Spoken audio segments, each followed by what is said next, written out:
ఇప్పుడు Roman number 10లో ఇకారాంత శబ్దాలు. ఇకారాంత శబ్దాల్లో 2 ఉన్నాయి.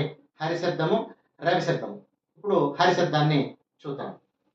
ఇకారాంతః పుంలింగః హరి శబ్దః ఏకవచనం, ద్వివచనం, బహువచనం, విభక్తిః. హరిః, హరి, హరయః ప్రథమా విభక్తిః. హే హరే, హే హరి, హే హరయః సంబోధన ప్రథమా విభక్తిః. హరిం, హరి, హరీన్ ద్వితీయా విభక్తిః. హరిణా, హరిభ్యాం, హరిభిః తృతీయా విభక్తిః. హరయే, హరిభ్యాం, హరిభ్యః చతుర్థీ విభక్తిః. హరేః, హరిభ్యాం, హరిభ్యః పంచమీ విభక్తిః.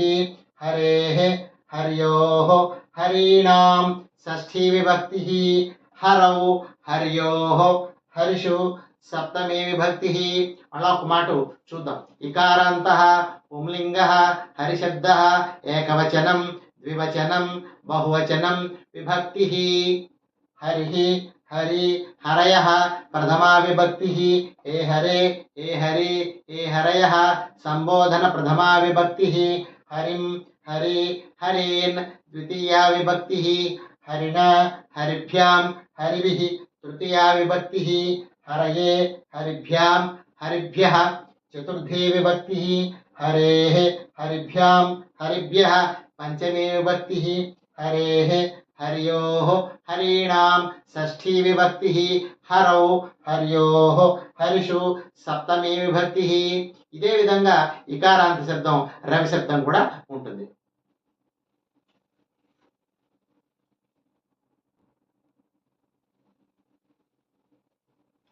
ఇప్పుడు ఇకారాంత శబ్దం ఇంకొకటి రవి శబ్దం చూద్దాం.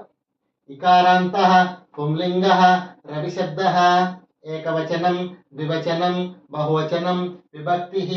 రవిః, రవి, రవయః ప్రథమా విభక్తిః. హే రవే, హే రవి, హే రవయః సంబోధన ప్రథమా విభక్తిః. రవిం, రవి, రవీన్ ద్వితీయా విభక్తిః. రవిణా, రవిభ్యాం, రవిభిః తృతీయా విభక్తిః. రవయే, రవిభ్యాం, రవిభ్యః చతుర్థీ విభక్తిః. రవేః, రవిభ్యాం, రవిభ్యః పంచమీ విభక్తిః. రవేః, రవ్యోః, రవీణాం షష్ఠీ విభక్తిః. రవౌ, రవ్యోః, రవిషు సప్తమీ విభక్తిః. మళ్ళీ ఒక మాట చూద్దాము. ఇకారాంతః పుంలింగః రవి శబ్దః. రవి అంటే సూర్యుడు అని అర్థం అన్నమాట. రవిః, రవి, రవయః హే రవే, హే రవి, హే రవయః రవిం, రవి, రవీన్ రవిణా, రవిభ్యాం, రవిభిః రవయే, రవిభ్యాం, రవిభ్యః రవేః, రవిభ్యాం, రవిభ్యః రవేః, రవ్యోః, రవీణాం, రవౌ, రవ్యోః, రవిషు.